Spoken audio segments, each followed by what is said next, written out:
The internet helped make John Borthwick's career. Now he wants to remake the internet. Straight out of the Wharton School, he launched a web content studio that was bought by AOL, working there for a few years. He then hopped to Time Warner to lead its technology strategy. In the mid-2000s, he co-founded Betaworks, a venture capital firm that invested in household names like Twitter and Airbnb, and operates some of its own, like Giphy. He's here to talk about where the internet went wrong and how tech startups can help make it right.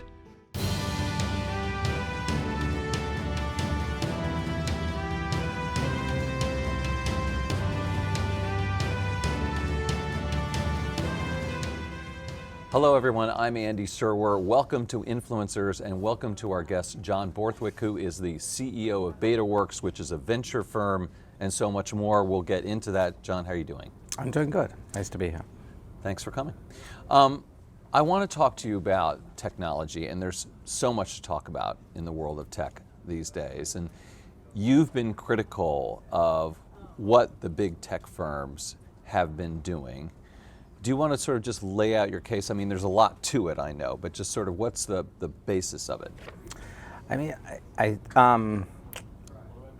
think in 2019 it's clear that tech is no longer when I started in this business, it was we believed and we were seeking to create magical experiences which would change people's lives. I think that in 2019 tech is both it's the solution to some problems, but it's also the problem in our society. And I think that as software, Mark Andreessen called it right, software's eating the world, but I think that generally we on the technology side haven't thought clearly or articulated clearly what is that world we want to make?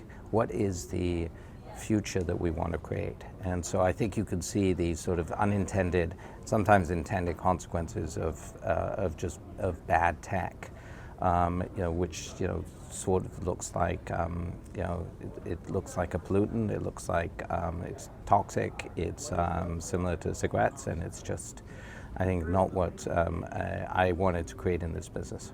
Right. I mean, one thing I know that you were concerned about, just as a for instance, are personal assistants with speakers in homes, like the products that Amazon has, and Facebook's getting into it, and Google and all the rest, and Apple.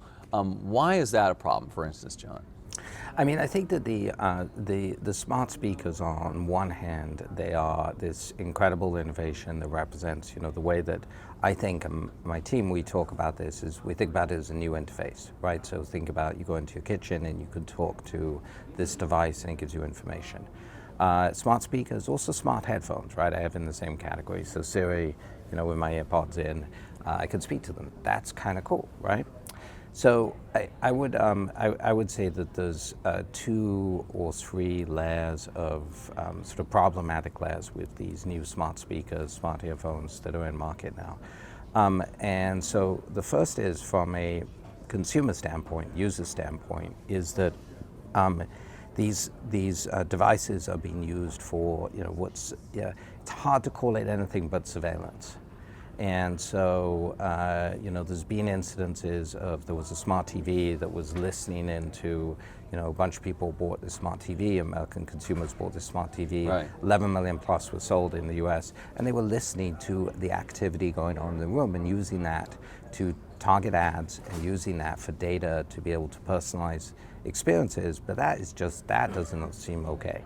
Right. And then in the same way, these smart speakers, I was particularly sort of disturbed by, it sounds very wonky, but the smart speakers are driven by invocation. You invoke it and you say, hey, smart coffee cup, I would like you to tell me, what's the temperature of my coffee, or what's the weather today. You invoke a request. Right. What's happening now is that Google and Amazon have gone out to the IoT devices, right? So all these smart devices in the home that are connected into this, right? So the light bulb over there, which you get to say to your smart speaker, turn on that light.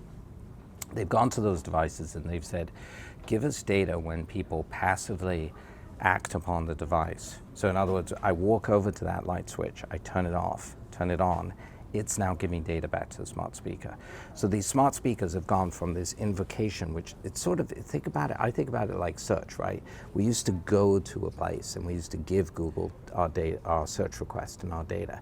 And then at some point there's this inversion, which is very subtle, that takes place where Google's now looking at and reading all of my emails in order to make my searches better. And I think that we've sort of tripped over a line, which many people are now calling surveillance, and I think is wrong. So what do you think should be done? I mean, now Washington's finally, clamoring to take action. You've got the FTC, DOJ, Congress, maybe hearings. Is that the right tact? Well, look, I mean, I think that when you look across the world, you see that in general, when you talk about regulation, there are several.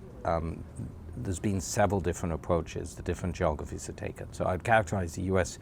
and what we've done so far in the U.S. has been laissez-faire and basically been self-regulation to date.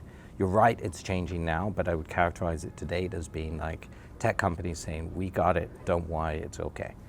The Europeans have been a lot more activist. They've, GDPR, whole set of principles they've put together that have sort of bounded some of these privacy issues, and I think you'll continue to see that come out of Europe. And then the other model is the sort of authoritarian model that you're seeing coming out of China, where it's a highly centralized authoritarian model where you have state-driven surveillance that is taking place, and there is a massive installation, a massive base now of cameras around China. This was wonderful, this very disturbing piece of media which I saw about 6 months ago, where there was a journalist who was in a city in China. It took about 6 minutes for them to find him in the city, to identify his face where he was in the city. And so this is being used to monitor people, to monitor ethnic minorities, etc. So you have the sort of Chinese authoritarian model, laissez-faire, and the sort of, I think you can see that the European model, and you're going to see regulation here in the States that's going to come out of Washington. I also think you're going to see state-driven and local regulation, which I'm particularly interested in. Right, City of San Francisco recently banned computer vision in devices installed in the city, and so that was interesting. You're seeing it come up from local, so you're seeing that, and that's sort of on the regulatory side. I think there's also antitrust. Yeah, should these companies be broken up, John? People are talking about breakups. What do you think about that? I mean, I think that, look, I think Chris Hughes' post was very thorough and articulate, and I think Chris is a thoughtful guy, and it was very clear that this was just him. He had thought about this for a long time. I think his argument is compelling, but I don't think it's sufficient. I think that just taking Facebook and Instagram and WhatsApp and Oculus and breaking them up, insufficient. You still have this incredible base of data. If you take YouTube out of Google, you still have this incredible base of data within these companies, and you'll still have many of the same problems. So how would you regulate? How would you regulate the companies that have all the data, which is YouTube, and then Google itself, of course, with search and all their other businesses like Maps, and then Facebook and Instagram, and to a lesser degree, Twitter and Snap even? I mean, I think that I think the regulatory, how you regulate is. I think we're in the process of figuring out what are the boundaries, because we've had this sort of laissez-faire approach to data ownership. I personally believe that you as a user, as somebody who likes technology, wants to use technology, that you should have far more rights about your data usage than we have today. And so I think that data ownership, graph control, your ability to export a graph from these social media companies, so you can see these, I want to leave this and I want to take my friends with me, making sure that shadow accounts aren't being created. There's a lot of details to it, but I think that generally it's about giving the users a lot more power over the decisions that have been made. I think that's one piece of it. I think another piece of it, which is happening sort of incidentally, but is very important, is just sort of media literacy or technology literacy, where people are understanding what these devices are doing. And these devices have empowered so much goodness in the world, and they've enabled us to do so much. But the way that it all goes all the way down to the way that you manage your notification settings on your phone, and the way that you manage your own personal attention stream. And I think that that's something which people need. There's education there, but it's also about self-reliance and about people saying, I'm going to figure out how to manage this device. Right. Right. And I remember one of my kids saying to me, he was talking about YouTube, and he was like, look, I can't have the browser open on my computer while I'm working because it's like having a bowl of ice cream next to me. And I keep, YouTube in the browser. I keep knowing the bowl of ice cream's there, and I'm just going to take a bite. It's the addictive nature of these things. It's the addictive nature, and it's also the constant temptation, and it's also, these services have been fine-tuned to hack our attention stream and to try and get in there and try and say, hey, you need me now. And I think part of that's about just you as a person being able to say, I'm going to close that browser down, I'm going to set my notifications, I'm going to manage my life in a way that actually prioritizes what I want to do and how I want to interact with people. What do you think, though, that the tech companies would say about people like you and Chris Hughes and Tristan, you guys, you're trying to create startup companies to compete against them, and Chris kind of washed out, and Tristan left Google. You guys are just malcontents or small potatoes, right? They would dismiss you guys. Yeah, I think that we're sitting here in New York, and I think that there is, if you look at the New York tech community, I'm seeing entrepreneurs here who are seasoned startup 2 or startup 3 entrepreneurs, and she or he are coming to their new startups and they're saying, I want to do it differently. I can see that the things that we've done to date have not actually accomplished what I wanted to in the world, and I want to do it differently. I spoke to a venture capitalist in Sand Hill Road 2 days ago, and he was explaining to me, he was like, look, I funded a whole bunch of companies in the gaming space. I don't want to do that anymore. I want to start to fund companies who are actually contributing to positive outcomes in society and to human experiences. So I think we're seeing a change take place, and it's starting to bubble up. It's, I think it's a little bit like seatbelts or smoking. It's just like there's a piece of it which is, which can come from the government, but then there's a piece of it which is just people, choosing this and saying, hey, this is the path I want. I am seeing more and more, and this is obviously self-fulfilling, but I'm seeing more and more startup activity where entrepreneurs are saying, hey, we want to try and do this differently. And then also, I mentioned New York at the outset of this question, and I think there's an opportunity in these cities that aren't just tech cities to bring together the whole myriad of industries and capabilities, creative community that's here in the city, so that we can reintegrate them into the technology conversation. Because I think part of this is about, we need to change the way we build stuff. And we need to, if my company is called Betaworks, and it was very much, I named it very much after the agile development process, Beta's work. And move fast and break things has its limitations, and I think we're now bumping up against some of them. Right, that's good.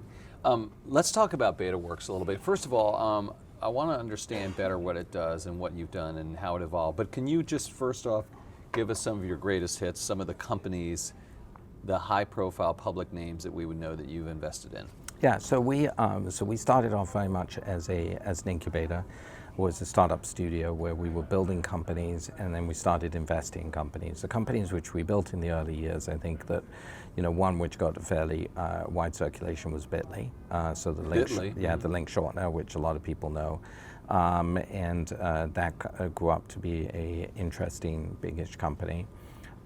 We both invested and then helped get on its feet and pointed in the right direction a company that became Twitter's search engine. So we sold that company to Twitter, became Twitter's search engine. And then we ended up partnering with Twitter and creating a bunch of companies around the Twitter ecosystem, so TweetDeck and other things.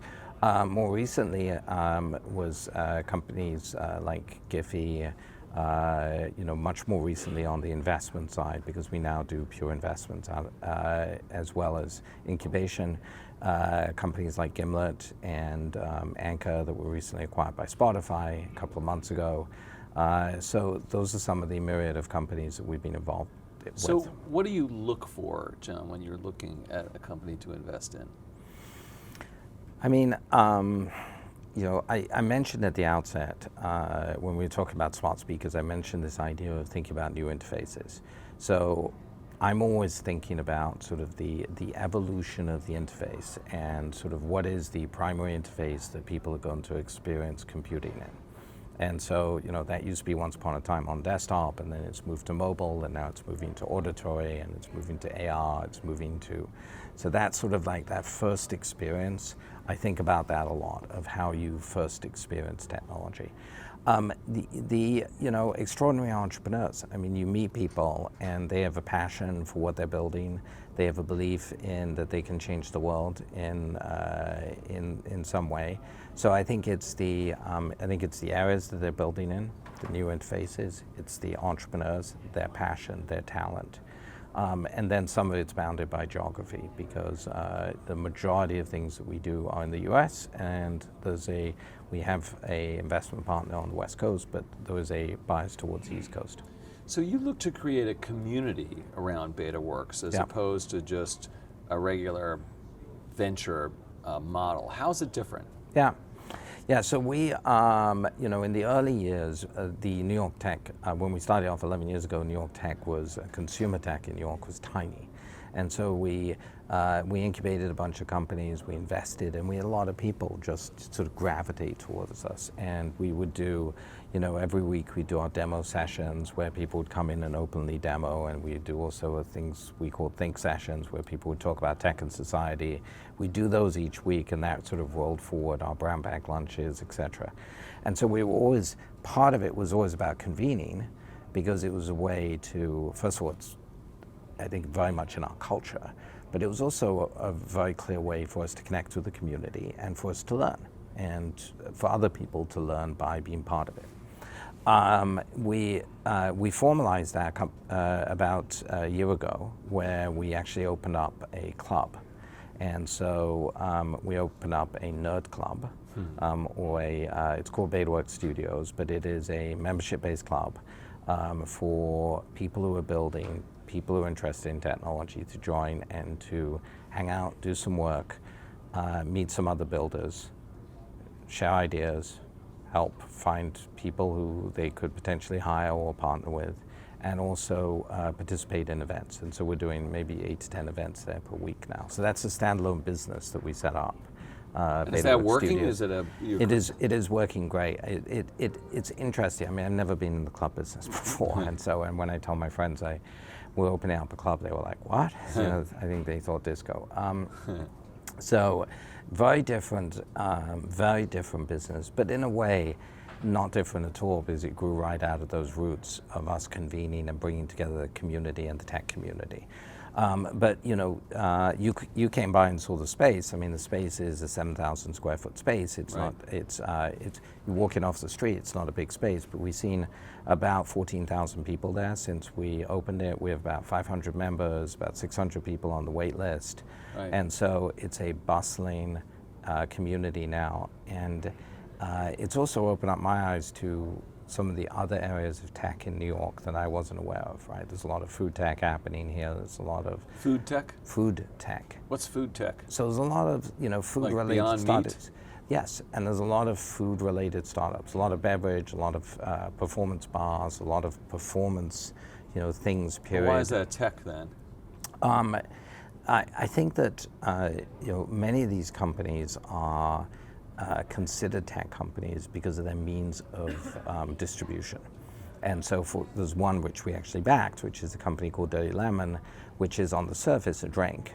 It's a beverage. It's a soft beverage that's good beverage, it's low sugar, it's good for you, et cetera, et cetera. But you text it. You text your beverage.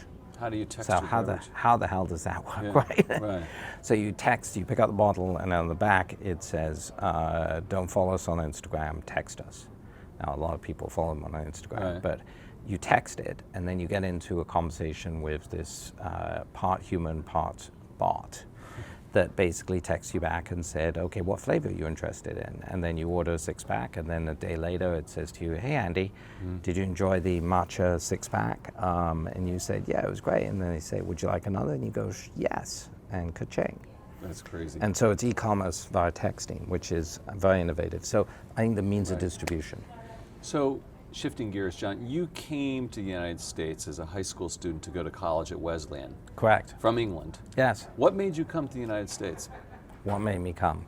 I mean, I can come at this from many levels. There were family issues that I was, so part family, I was obsessed with liberal arts education. And then somebody showed me a picture of something that was an ad that talked about sort of Americans and the dreams that Americans can have. And it was both a wonderfully inspiring image and text, but later on I also realized it was an ad, which sort of like, well, that's perfect. It cued me into the American dream, and at many levels it was the real American dream, right? Because it was, so the fact that people could create and dream here was something that always pulled me here. Right. And so a lot of people complain about what's going on in the United States, the divisiveness, the rancor, the lowest common denominator, stuff politically in particular. What do you think about America right now? Going down the tubes? No, I think it's the greatest experiment in democracy the world's ever known. And I think that what we're going through right now is just what we should be going through as a republic. I think that we're going through massive economic change. I think much of this has been driven by technology. Much of the social displacement and economic displacement we're seeing has been driven by technology. And I think we are in very messy ways, which is, oh, by the way it probably should happen. We're having hard and messy conversations about our future, about economic distribution of wealth, about climate change, about all these things which I think are part of the future. And so, I think I think the great American experiment continues. And, as a Brit, 5 years ago I could look at you and say, well, things are pretty good back in England. And yet today, less so? There's a great debate going on there too. And right. So I think a lot of this is it's happening everywhere in the world, and I think here in the States it's happening in a messy but constructive way. Is Donald Trump good for business? He says he is. He just points to the scoreboard. Look at the growth, look at the unemployment, look at the stock market. Must be, Look, right? I think that is Donald Trump good for business? I think that Donald Trump, I didn't, and I wouldn't vote for him. I don't think he's good for our country per se. I think he's a product of the dislocation we're going through. And that's at so many levels, right? He's a product of the financial crash all the way through to the economic dislocation. He's a product of that. He's also a product of the media system that we've created and that he's helped create. So he's not only pulled us into the Hall of Mirrors, he's not only a mirror, but he's in there himself. And so, is he good for business? I think the economic prosperity and the run which we're on now, started way before him, and it will end at some point because cycles do. And I think that I think his unpredictability and his way of negotiating is not good for business. And what do you think about, on the other side of the aisle, politicians like Alexandria Ocasio-Cortez and Elizabeth Warren, who seem to be bashing and beating up wealthy people and the accumulation of wealth? I mean, saying that billionaires are immoral. I mean, I think that this clearly, moved center stage with Bernie, right? Bernie. And I think that part of the, not being American, but I think one of the things that the Democratic Party has failed to do in the last 10, 15 years is to, its progressive roots have sort of been eclipsed by a globalist, sort of a liberal globalist agenda. that I think that now it's going to have to struggle to get back to some of that. And so I think that, look, as it relates to climate change, I am, very supportive of, I think we need to, the conversations that are coming on the progressive left, I think, are very constructive. As it relates to tech, many of them are very constructive. As it relates to income inequality, they're real conversations that we need to have. Many of the solutions, or some of the solutions that I hear from AOC and from even from Bernie, I grew up and I knew socialism. Right? I lived in a country where there was socialism, real socialism, which I don't believe, of the kind that we've seen in America before. And that state-driven socialism, I think it's most evident right now in China. And that's not what I want this country to be and my children to grow up in. But I think that the social conversations that are being had are very important. Sort of wrapping it all up in one question, was it a good thing that Amazon I want to hear this. was I want to hear what the big wrap-up question is. Was it a good thing that Amazon decided not to come to New York, was essentially prevented, in its mind, from coming here? I put that down mostly to the incompetence of our mayor. Which is unfortunate, but I think that it was I think in both his working with the progressive side of his party, the Democratic Party, but also working with Amazon to try and figure out if there was a way to make that work. So I see it as as something that was could have been a net positive for New York, but I don't think that the administration dealt with it and set it up to be that. So I take it you're not supporting Bill de Blasio for president. Any other favorites at this point, or anyone you are looking towards? You mentioned I went to Wesleyan, and Michael Bennett, was a Wesleyan grad in my class, and so I had the pleasure of seeing him last week. It's amazing to see somebody in your own graduating class now running for president.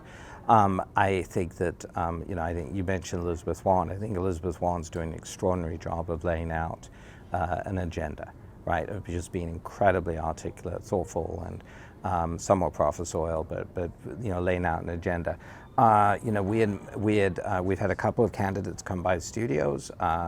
We've had, Mayor Pete came by a couple of weeks ago. He is just, it's electrifying to be around him as a person. He's one of these people who just lights up a room with his enthusiasm and his positivism.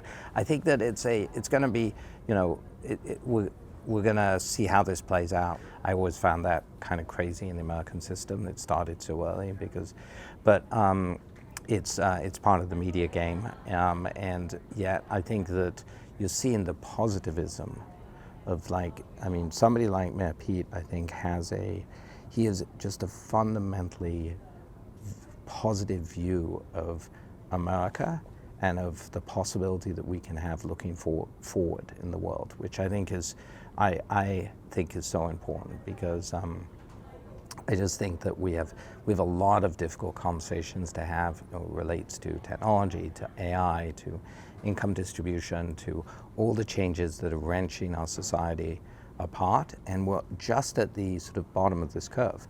And so I think having a view that we could talk about this, but what are we going to create? So can technology solve those problems, John? I do think, I think technology can solve a lot of problems. It's solved, everything from, washing machines all the way through to glasses, to computers, to, we've done, as a species, we have done, we've built, these bicycles for the mind. We've built these amazing things that have enabled our species to do so much.